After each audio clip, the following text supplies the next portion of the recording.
Shalom, meus amigos aí do grupo de estudo das Parashot da Torá. Essa semana nós estamos na 18ª porção, né? Que recebeu como nome Mishpatim, que quer dizer regras. E essa porção ela vai de Êxodo 21, versículo 1, até Êxodo 24, versículo 18.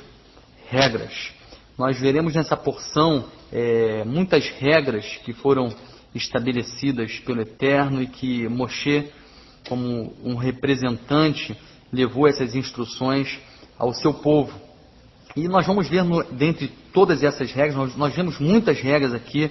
Nós vemos regras relacionadas ao escravo, a relação do escravo com seu senhor. Veremos regras aqui de agressão física, com morte, algumas com sequelas irreversíveis, quando a violência está envolvendo uma mulher grávida e a perda do filho. Nós vamos ver algumas questões de responsabilidade civil causada por animal, quando o animal fere alguém e essa pessoa já sabia que o animal agia daquela forma e deveria então ter o cuidado, né? Situações de responsabilidade pela imprudência das pessoas. Nós vamos ver regras relacionadas a roubo, né? Como é feita a restituição, aquele que rouba. Vamos ver situações também dentro do roubo de legítima defesa, como se fosse uma legítima defesa da posse, né? Da propriedade aqui. Vamos ver também situações do depositário infiel, uma pessoa que recebe algo, né? Confiando naquela pessoa e a pessoa não devolve, ou a coisa é destruída no poder dessa pessoa. Temos questões de tratamento, pessoas que tratam de forma vexatória um estrangeiro, ou uma viúva, um órfão, né? Tratamento em relação à pessoa.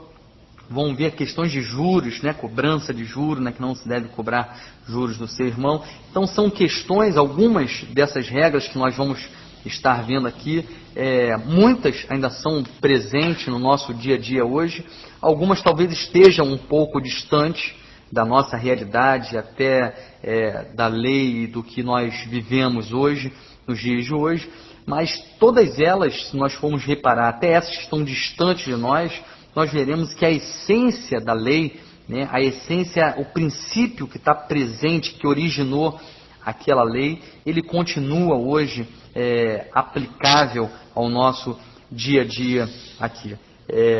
Eu queria começar a narrar aqui e trazer para vocês algo que eu compreendo dentro dessa porção, e eu quero compartilhar com vocês, embora queira deixar claro aqui que foi algo que foi ministrado ao meu coração de forma pessoal. Não estou aqui para colocar isso como uma regra, como uma doutrina, mas ao ler esses casos, me chamou a atenção que eu estava compartilhando essa porção com a minha família, lendo junto essa porção, e a minha esposa me perguntou, ela na verdade ela mencionou o fato de como que o Eterno é detalhista, como ele trata cada situação, né, cada acontecimento ali no meio do seu povo. Ele trouxe uma regra para dirimir aquele conflito e aquela situação.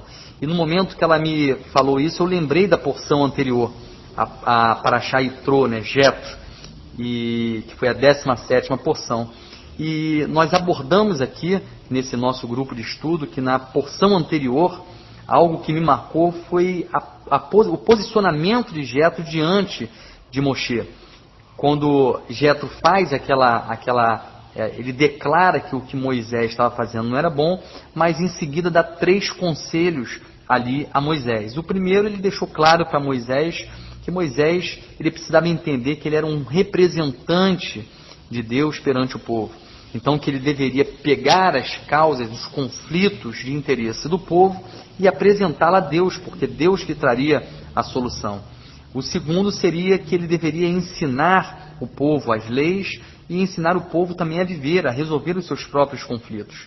E a terceira foi a descentralização de poder, de liderança ali, que nós vimos que foi um terceiro conselho. Mas me chamou a atenção no momento que eu lia a Parashá Mishpatim, regras, foi exatamente o primeiro conselho, que Jetro falou que Moisés deveria pegar os conflitos do povo, apresentar a Deus e aí trazer então a solução ao seu povo. E lá em Êxodo 18, versículo 19, diz que ele era um representante do povo diante de Deus e deverá levar-lhe os casos do povo. Quando eu comecei com base nesse texto, de que Moisés levava a causa do povo a Deus, e o Deus então dava a definição e a decisão acerca daqueles conflitos, eu comecei a ler então essa porção 18 Mishpatim, por Moshe aqui da parte do Eterno, nada mais eram do que conflitos que estavam ocorrendo naquele tempo e que Moshe estava apresentando ao Eterno, seguindo o conselho assim que Jetro, seu sogro, havia dado a ele. Ele pegava os conflitos, apresentava ao Eterno e o Eterno então trazia a solução àqueles casos. Então eu vejo e sinto que isso é o que estava acontecendo, que nós estamos vendo aqui. Então o Moshe se deparava com uma situação de conflito entre escravo e senhor. Ele pegou aquele caso, apresentou ao Eterno, e o Eterno então dava a ele a solução, a regra a respeito daquele caso, e ele então ensinava aquela lei ao povo, concluindo e seguindo assim o segundo conselho de Jetro, ensinando o povo as leis e a viver e a solucionar os seus problemas. Então, quando eu leio essas regras que estão sendo trazidas por Moshe, eu hoje, com conhecimento dos conselhos que Jetro deu a Moshe, através da Parashá 17, vejo como isso funcionava em seu tempo e compreendo assim um princípio judaico que há ainda, que diz que a Torá fala sobre o que normalmente acontece. Então, as regras que o Eterno ia dando eram regras que chegavam de acordo com a necessidade e com os conflitos que surgiam no meio do povo daquela época. Que possamos, então, caminhar aprendendo com Moshe, que está aqui cumprindo os conselhos, vivendo os conselhos que ele recebeu. Vamos entrar agora em algumas regras, não tem como nós tratarmos de todas elas, mas eu queria falar sobre algumas que me chamaram a atenção e que eu fui ministrado durante essa semana. Bem no início, no capítulo 21 de Êxodo, começa a trazer uma regra a respeito do escravo hebreu. E começa dizendo assim: se você adquirir um escravo hebreu, ele deve trabalhar durante 6 anos, mas no 7º ano ele será libertado sem pagar nada. Ele terá quitado, então, a sua dívida. E a primeira coisa que nós precisamos compreender aqui nessa regra é o conceito, em meio ao povo hebreu, o conceito dessa palavra escravo, porque o escravo aqui, ele não é o mesmo entendimento que nós temos nos dias de hoje a respeito do escravo. Hoje é o nosso entendimento de que escravo é aquela pessoa que foi pego à força e a pessoa sofre de tortura se não fizer o trabalho, é mantida presa, né? E não é esse o conceito em meio ao povo hebreu de escravo. A palavra hebraica para escravo é eved. E o contexto dessa palavra, na verdade, ele é um servo, é alguém que está trabalhando para saldar, na verdade, uma dívida. É aquele que precisa saldar uma dívida que tem com alguém, mas não tinha como quitar essa dívida a não ser com o próprio trabalho. Então ele ficava servindo aquela pessoa para poder quitar a sua dívida. Inclusive essa palavra eved, eu estava conversando com o Saulo agora há pouco a respeito dessa palavra e estava até colocando algo interessante, que ela vem a raiz dela é a palavra avodá, que é trabalho. Então, na verdade, nós temos aqui uma pessoa trabalhando, servindo a alguém que ela contraiu por algum motivo uma dívida com essa pessoa e não tem como arcar e pagar. Então, ela se coloca na posição de um servo para servir aquela pessoa, para trabalhar, e assim ela tem quitado, então, a sua dívida. E aí vem uma regra sendo estabelecida pelo Eterno aqui, que diz que esse tempo de trabalho para quitar a dívida, o Eterno pede que não passe de 6 anos. Após 6 anos de trabalho, então aquela pessoa no 7º ano recebe a liberdade. É como se nós tivéssemos então aqui uma quitação. Aquilo que ela devia agora é quitado, ela não deve mais nada, ela pode ir embora e a questão dela com aquela pessoa, a dívida dela está resolvida. Então esse é o entendimento e é o conceito. Quando nós vemos a palavra escravo aqui, nós não podemos ter o mesmo entendimento que nós temos nos dias de hoje de escravo, mas sim dentro desse contexto, e por isso nós vamos entender mais adiante por que Paulo se diz escravo também. É dentro desse mesmo contexto, dentro desse mesmo entendimento da palavra escravo. Interessante que mais adiante, a partir do versículo 5, diz que mesmo assim, a pessoa trabalhando 6 anos e no 7º ano deveria dar a liberdade, mas mesmo assim, se o escravo declarar, se terminou aquele tempo, ele chegou ao 7º ano, e aí o Senhor vai libertar ele, se o escravo declarar, amo meu Senhor, minha mulher, meus filhos, por isso não desejo ser libertado. O Senhor então deverá levá-lo diante de Deus, e ali, junto à porta ou ao batente, seu Senhor deverá furar-lhe a orelha com um furador, e o homem será escravo dele por toda a vida. Olha que texto lindo. Tanto, aí nós começamos a entender como o conceito de escravo aqui não é o mesmo que nós temos nos dias de hoje. Como poderia, dentro de um contexto de hoje, da palavra escravo, a pessoa decidir, não, eu quero continuar sendo escravo? Não, porque a posição dele aqui é alguém que servia aquele senhor para saldar uma dívida que tinha. E diz esse texto que se ele ama, chega no final desse tempo, muitas vezes ele amava tanto o seu senhor que ele queria continuar ali com ele, servindo aquele senhor. Então diz, quando ele declara, amo meu senhor, por isso não desejo ser libertado, eu desejo continuar servindo a ele. Agora ele decide por conta própria, por amar ao Senhor, ele decide servir ao seu Senhor. Então diz que o Senhor deveria levar ele diante de Deus. Primeira coisa, diante de Deus aquilo iria ser realizado. E ele na porta teria sua orelha furada. E a orelha dele era furada ali, e a partir de então ele iria servir ao seu Senhor por toda a vida. Ia ser feita uma aliança ali de servidão para toda a vida. Aquele homem agora que furava a sua orelha e é chamado então e conhecido como o servo da orelha furada. Então, quando ele fura a sua orelha, uma coisa interessante que aquilo passa a ser um sinal, o furo na orelha passa a ser um sinal de que ele escolheu continuar servindo ao seu Senhor, que foi uma escolha dele, é um sinal para todos, para que todos vejam que foi uma posição dele e que o seu Senhor não está descumprindo um regulamento, uma regra, mas sim que aquela pessoa decidiu por conta própria e que o Senhor não está descumprindo a regra, mas está sendo fiel à regra, porque o servo dele continuou, mesmo depois dos 6 anos de serviço, porque ele decidiu particularmente viver como servo do seu Senhor, tendo em vista o seu grande amor pelo seu Senhor. Essa posição é linda porque faz uma relação com a nossa vida e com o Senhor. Nós também fomos libertos, e fomos libertos para servir. Então, a primeira compreensão é isso. Nós decidimos servir, nós fomos libertos e decidimos servir a Ele, ao Eterno. Por quê?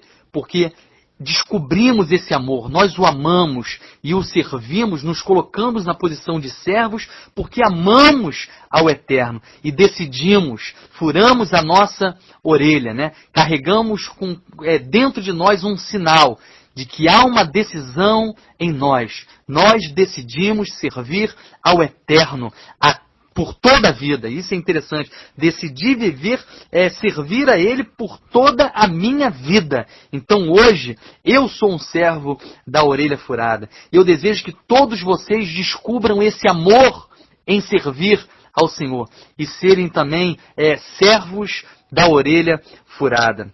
Foi isso que aconteceu com Paulo, quando Paulo declara, eu sou escravo do Senhor. Você vê que normalmente quando Paulo iniciava as suas cartas, muitas vezes ele se apresentou dessa forma. Se eu for pegar aqui para vocês, eu vou abrir para vocês poderem estar acompanhando. Em Romanos, por exemplo, na carta que Paulo escreve aos Romanos, ele inicia a carta dizendo assim, de Shaul, de Paulo, escravo do Messias e Yeshua. Que escravo é esse? É esse sentido. Eu sou servo da orelha furada, servo do Messias e Yeshua por toda a minha vida. Eu decidi servir a Ele por amor. Então ele se apresenta como esse escravo, como esse servo da orelha furada. Se nós formos mais adiante, também em Filipenses, vou pegar aqui Filipenses, no capítulo 1, também a carta inicia, inclusive agora, não só Paulo, mas Timóteo também se apresenta e diz, de Paulo e Timóteo, escravos do Messias e Yeshua. Timóteo aprendeu com Paulo também ser um servo da orelha furada. Que nós possamos, através dessa porção e através da essência dessa regra, isso que é fundamental, aprendermos a ver, a compreender a essência e o princípio que está em cada lei e em cada regra. Precisamos aqui aprender, sermos servos da orelha furada. Pessoas que decidem, por amor, servir por toda a vida ao Eterno. E aqueles que decidem servir ao Eterno por toda a sua vida, eles trazem sobre eles uma marca. Aqui, um furo na orelha que é feito. Mas hoje, na nossa vida, essa marca que nós carregamos é o Ruach HaKodesh, é o Espírito do Santo.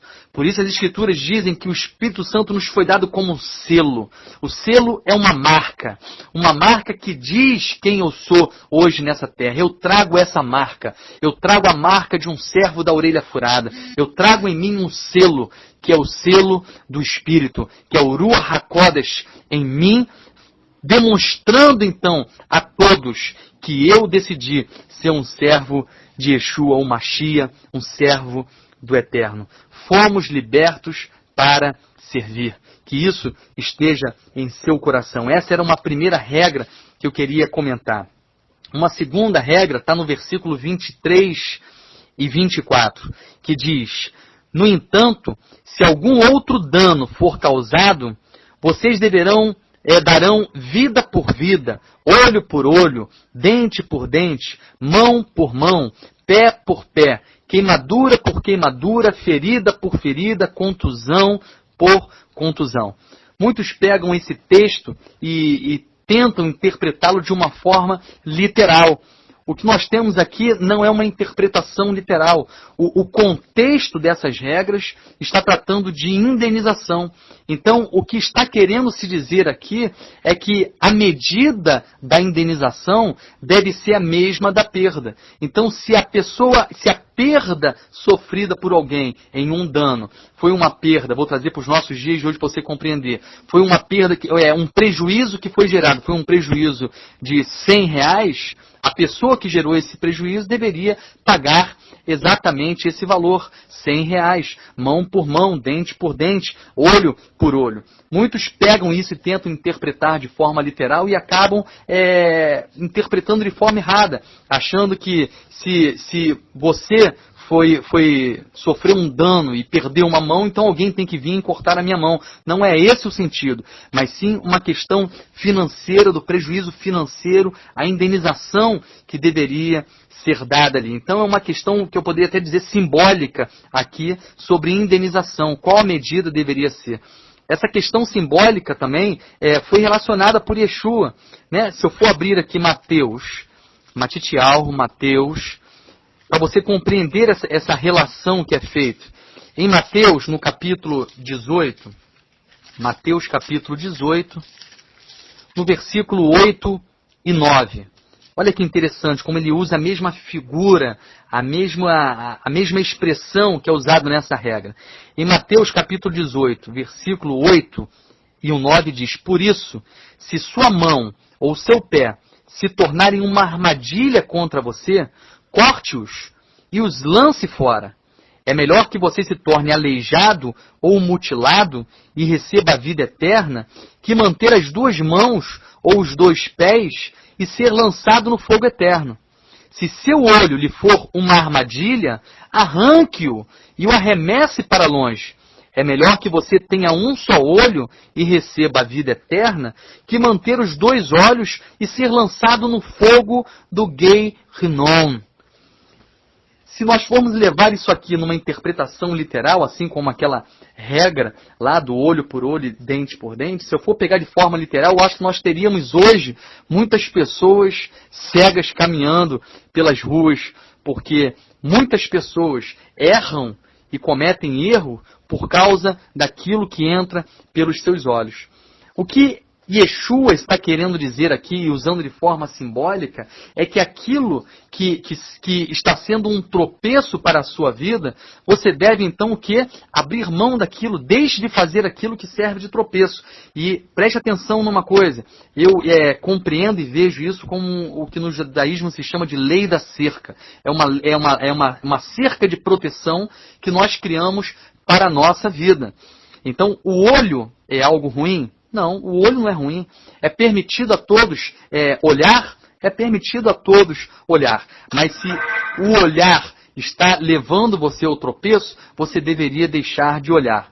Eu vou fazer com que você entenda isso aqui de uma forma prática. O que Yeshua está querendo ministrar e trazer a nós aqui nesse momento. Eu vou tentar sair de questões polêmicas. Eu vou entrar em algumas questões aqui mais simples para não trazer questões mais polêmicas aqui. Mas vamos dizer que eu sou frequentador de academia. E ao frequentar a academia, eu vejo que aquele ambiente da academia é um ambiente que me leva a cometer pecados. A mim, particularmente. É um ambiente que me fragiliza. Um ambiente de academia. Então, o que eu faço, então? Estar em uma academia é pecado? Não, não é. Não é pecado nenhum eu frequentar a academia. Mas se aquele ambiente, para mim, é um ambiente que serve de tropeço, então o que eu vou fazer? Eu vou remover ele da minha vida. É o que Yeshua está falando. Remova a academia, então, da sua vida. Embora ela não seja, frequentar a academia não seja um pecado, mas se ela, para você particularmente, serve como armadilha, está sendo uma armadilha que pode te levar a perder a vida eterna, então remova essa academia da sua frente. Então, crie uma lei de cerca, uma cerca de proteção. É interessante que quem trabalha com pessoas que são dependentes químicos, na dependência química, no tratamento com dependente químico, essa lei da cerca que nós vemos no judaísmo é aplicado. Porque um dos princípios que é assinado é você sair, que aquele que é um dependente, ele não pode continuar convivendo no meio aonde ele convivia e que levava ele à prática do uso daquele entorpecente, aquilo que levava ele àquela dependência. Então ele precisa sair daquele ambiente. Talvez aquele ambiente não seja um ambiente pecaminoso. Estar ali talvez não seja um ambiente pecaminoso. Mas ele estar ali é uma armadilha. Então aquele ambiente precisa ser removido da vida dele. Então nós precisamos, gente, olhar para as Escrituras e compreender a essência e o princípio que está descrito nela. Tudo aquilo, e é o princípio que eu aprendo aqui, tudo aquilo que serve de armadilha e que eu sei que fragiliza a minha vida e que pode me conduzir, aí sim, a praticar um pecado que pode me levar a um abismo, crie uma cerca de proteção, ou melhor, abra mão, remova esse olho, remova essa mão, remova essa perna, é isso que Yeshua está dizendo, e é isso que essa regra aqui do olho por olho, dente por dente, na verdade ela está dizendo, ela está fazendo uma relação simbólica. A questão aqui, voltando para a porção, para a paraxá, a questão da paraxá é uma questão de indenização, de indenizar na mesma proporção da perda. Essa é a outra regra que eu queria tratar. Eu queria mencionar agora também, no capítulo 23, Êxodo, capítulo 23, vamos lá, Êxodo 23, um pouquinho mais adiante. Êxodo, capítulo 23. No versículo 2, diz: não siga a multidão quando ela faz o que é errado. Quando eu li esse texto, não siga a multidão quando ela faz o que é errado, eu inclusive lembrei de um projeto que tem na Missão Bereshit com jovens e adolescentes, que é um projeto chamado Andando na Contramão do Mundo. Que o conceito desse andando na contramão do mundo é exatamente isso. Não siga a multidão quando ela faz o que é errado. existe uma tendência em meio à humanidade, às pessoas, de acabarem acompanhando o movimento das pessoas, o movimento do mundo, né? Tudo que faz e se torna comum passa a ser certo. É uma deformação de princípios, é uma mudança de valores muito grande em nosso meio. Então, se você se deixar conduzir pela multidão, com certeza você viverá uma grande deformação de princípios e de valores na sua vida. O padrão para a minha vida e para a sua vida, o caminho que eu devo seguir, o que deve conduzir a minha vida não é a multidão. O que deve conduzir a minha vida é o quê? É a palavra do Eterno, é a instrução do Eterno, é a Torá. Certa vez, um certo grupo da liderança vieram comentar que estavam preocupados comigo a respeito de seguir as celebrações, as festas judaicas e remover do meio da minha família todas as celebrações que são pagãs. E falaram que estavam preocupados porque como seria isso em relação à minha casa e com os meus filhos no relacionamento deles, por exemplo, na escola. E eu falei que eu não tinha preocupação com isso, porque quem estabeleceu essa instrução e o que estabeleceu um caminho, e o caminho que o Eterno estabelece é perfeito, é bom, quem estabeleceu esse caminho foi o Eterno. Então, com certeza, o meu filho seria muito abençoado seguindo o caminho que o Eterno estabeleceu e não o caminho da multidão. Muitos tentam dizer que o caminho que a multidão segue que é o correto. Não é. O caminho verdadeiro é o caminho que o Eterno estabeleceu em sua palavra. O caminho da Torá. Não siga a multidão quando ela faz o que é errado. Quando ela faz o que é errado, quando o que ela faz não está de acordo com a instrução do Eterno, com a Torá. Eu não estou aqui para ser aceito pela multidão. Eu estou aqui para cumprir a vontade do Eterno. Não se sinta constrangido se você estiver na contramão do mundo. O importante é que você esteja na direção do Eterno, ainda que para isso você tenha que andar na contramão do mundo. Avançando mais um pouco no versículo 14... No versículo 14 desse capítulo 23 de Êxodo, fala sobre as festas da peregrinação. Faça-me uma festa 3 vezes ao ano.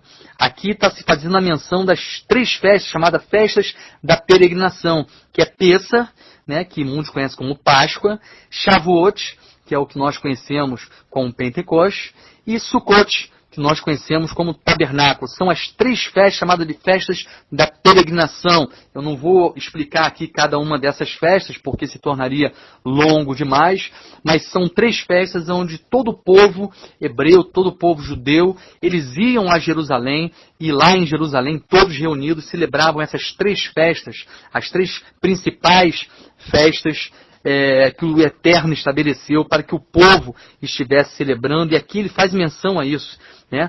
Faça-me uma festa 3 vezes ao ano, né? Chama o povo a fazer essa celebração. No versículo 19, tem um texto que é muito comentado no meio judaico, né? Há muitas teorias sobre o porquê dessa regra, e eu queria fazer menção a ela aqui, que diz: traga as melhores primícias de sua terra à casa de Adonai, seu Deus. E aí diz: não cozinhe um animal novo no leite de sua mãe. Não cozinhe um animal novo no leite de sua mãe. E aqui muitos argumentam e tentam compreender o porquê dessa regra. Por que eu não posso cozinhar um animal novo, um bezerro, no leite da sua mãe? Que problema pode haver nisso, em fazer isso? E existem muitas teorias a respeito disso aqui, e eu quero apenas expor um pensamento meu, algo que foi ministrado ao meu coração, e sempre que eu falo isso, você precisa entender que é algo particular, é algo meu, né, que eu recebi para a minha vida e que eu vejo como essência aqui nessa regra estabelecida. E a primeira coisa que eu vejo como essência nessa regra é porque, na verdade, o leite para o animal novo, interessante que faz ênfase que esse é o animal novo, a questão aqui dessa regra é que o leite da mãe para o animal novo nada mais é do que símbolo de vida. do sustento da vida daquele animal. Então, quando eu cozinho e quando eu estou cozinhando o animal ali é um animal morto. Então, o que eu estou fazendo ao cozinhar um animal no leite da mãe? Eu estou pegando aquilo que é símbolo de suprimento, que é símbolo de vida, de sustento de vida, e estou trazendo aquilo não como vida, mas como um instrumento de morte. Então eu tenho aqui algo que foi estabelecido pelo Eterno para produzir vida, sendo instrumento e utilizado como morte, né? Cozinhando um animal. Então, o que eu vejo aqui na essência é que eu não devo misturar aquilo que é estabelecido pelo Eterno para produzir vida, não pode ser instrumento para a morte. E aí nós vemos isso podendo ser aplicado hoje na nossa vida. Quer ver um grande instrumento que foi estabelecido para produzir vida e que muitos utilizam para produzir morte? A língua. Aquilo que você fala, o Eterno estabeleceu isso na sua vida para que isso venha a produzir vida. Para que você leve através dos seus lábios palavras de vida. Para que você venha produzir às pessoas com quem você fala sustento. Que você venha através das suas palavras sustentar e produzir vida às pessoas. Mas muitos fazem o quê? Usam esse instrumento de vida e acabam produzindo morte. Isso o Eterno vem e através da essência, do princípio aqui dessa regra, você pode compreender isso. O Eterno vem e diz, não use os seus lábios, instrumentos de vida, para produzir morte. Não use os teus lábios, instrumento para sustento e fortalecimento e crescimento, que é o que o leite fazia no bezerro, no animal novo. Não use isso para trazer destruição às pessoas, para lançar as pessoas, para destruir as pessoas. É o que o Eterno está estabelecendo aqui. Então, da mesma fonte, é o que nós vemos lá na Brit Hadashah, da mesma fonte não pode jorrar água doce e água amarga. Eu não posso misturar a mesma fonte dos seus lábios ou qualquer outra área que você possa aplicar isso. Na mesma fonte não pode jorrar água doce e água amarga. Esse é o princípio que eu observo aqui, respeitando a posição, as outras posições que existem a respeito dessa regra que é estabelecida aqui sobre o cozinhar um animal novo no leite de sua mãe. Amém? E avançando mais um pouco, versículo 28, no capítulo ainda 23, Êxodo 23, no versículo 28 ao versículo 30, diz, mandarei vespões à sua frente para expulsar seus inimigos, mandarei vespões à sua frente para expulsar o Ivi, o Kenani e o Iti. Eu não os expulsarei de sua vida apenas 1 ano. Isso poderia tornar a terra desolada, e os animais selvagens seriam demasiados para você. Expulsá-los-ei de sua frente de modo gradual, até que seu número tenha crescido e você possa tomar posse da terra. Muito interessante isso aqui. O Eterno fala para o seu povo que aquela terra que estava prometida para eles, vários povos inimigos estavam habitando aquela terra que era a terra da promessa e que o Eterno havia prometido e dito, eu vou entregar essa terra para vocês, essa terra pertence a vocês. Só que lá naquela terra haviam muitos povos inimigos ali. E o Eterno diz o seguinte, eu vou enviar vespões à sua frente. Eu vou à sua frente lutar contra esses inimigos, remover aquilo que impede que você venha conquistar e viver a promessa. Eu vou à sua frente remover os empecilhos. Só que eu não vou remover isso de forma imediata. Eu vou remover isso gradativamente. Para que a terra esteja pronta, para que a terra esteja pronta para te receber e para que você esteja pronto para entrar nessa terra. Porque ele fala sobre a terra estar sendo preparada, estar no tempo certo, né? Porque diz aqui, para que a terra não se torne desolada, que os animais selvagens lá não sejam demasiados para você. Então ele vai preparar aquela promessa, vai deixar a promessa prontinha para você, na forma perfeita para te receber. Mas também ele está dando tempo e trabalhando para que você esteja também pronto para receber essa terra. Porque ele diz, e para que vocês cresçam, né? Ele diz aqui, expulsá-los-ei da frente de modo gradual, até que seu número tenha crescido e você possa tomar posse da terra. O eterno é perfeito, gente. Então, não fique ansioso pelo porvir, não fique ansioso pelo tempo que está durando até você alcançar a promessa e viver a promessa. O Senhor está indo à sua frente. Ele está preparando todas as coisas para você.